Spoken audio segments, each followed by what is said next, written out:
BC Premier David Eby, Jobs Minister Ravi Kahlon, both of them are in India this week. They're leading a trade mission that will make stops in several cities, including New Delhi and Mumbai. And there they will meet with government and business leaders. Here is David Eby talking about the mission on Tuesday.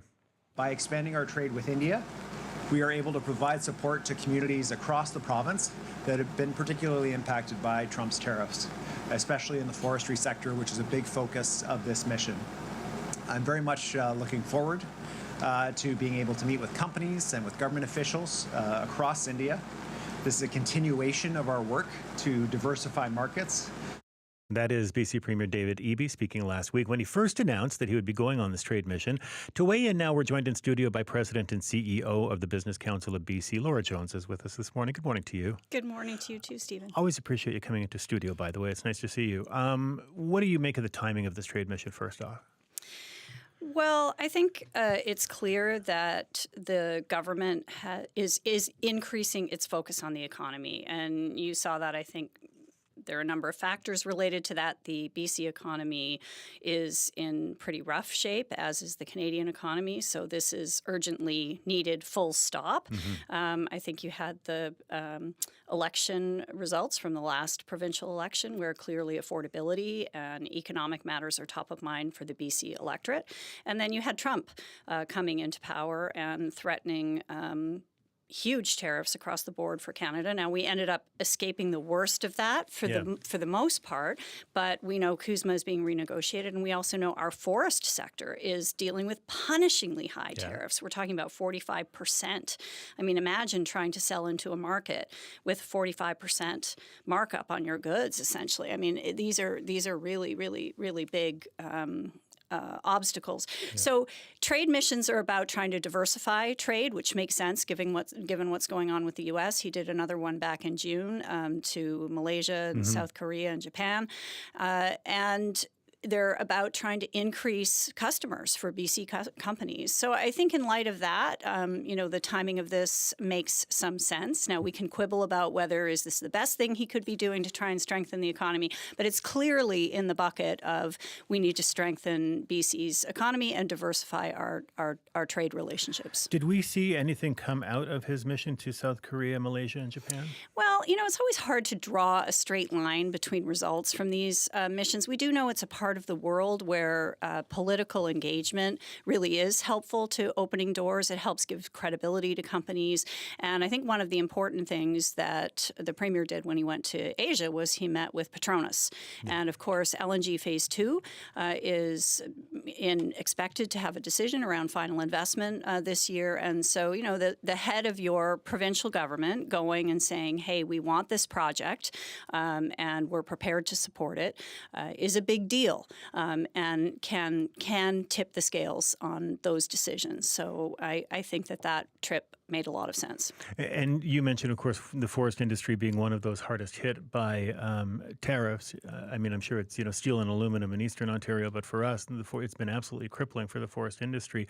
That is specifically what he has on the agenda when he's going to India. Where do you see us being able to widen the market with forest products in India? Because traditionally, are we talking about a lot of wood construction there?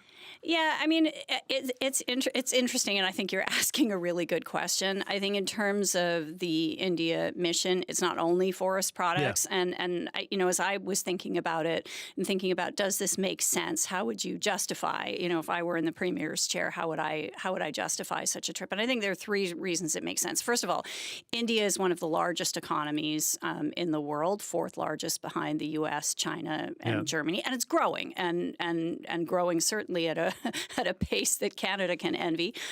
So it's a big market. But second, it wants our products. And I think that does include some of our forest products, but it also includes things like copper, critical minerals, and some of our agriculture technology, which BC is one of the things we do have going for us is a diverse economy.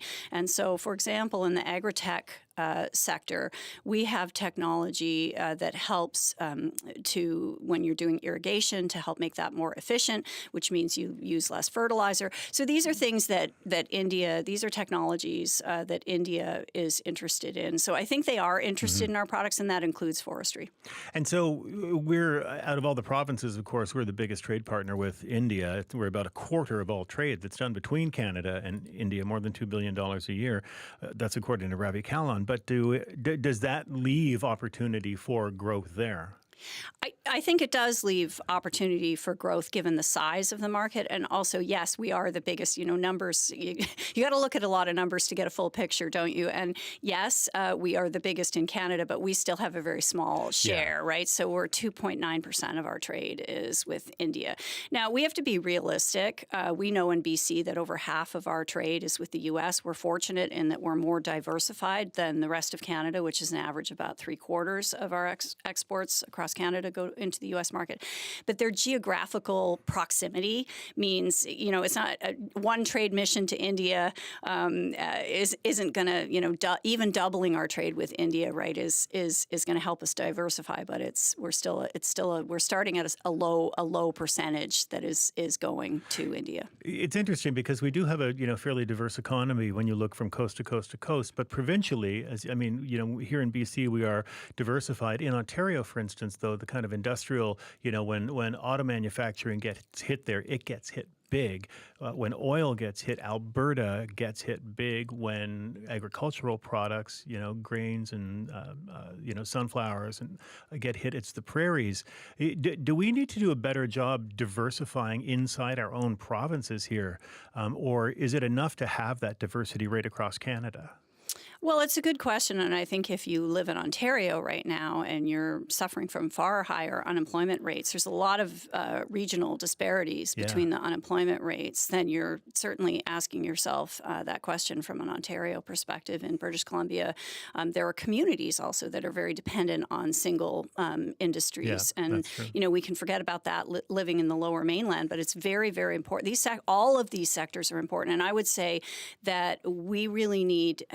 We have to get out of this mindset of like, well, which sectors do we want to succeed? We need all the sectors to be succeeding because they matter for communities. Fish farming, for example, is very important to the North Island. And, that's one of the only private sector employers there. So, you can argue in abroad, if you zoom out, that that's not as important to the BC economy, but it is very important to that community. So I think we need to get focused on all the sectors. Because, Stephen, one of the things that really I've been thinking a lot about is how often I do radio interviews where I'm asked about a topic. I was asked about London drugs. Yes. Now, when you look at the solutions there, the employee's not feeling safe, so London Drugs has made the really tough decision to leave the Woodwards building. Well, when we get Bridge to Solutions, we talk about more mental health services, we talk about more policing, we talk about more addiction beds. In front of every single sentence, more. How are we going to pay for it? Exactly. We need a strong economy. Yeah. Laura, always good to hear you. Thank you so much. Appreciate your time. Thanks. Laura Jones, President and CEO of the Business Council of BC.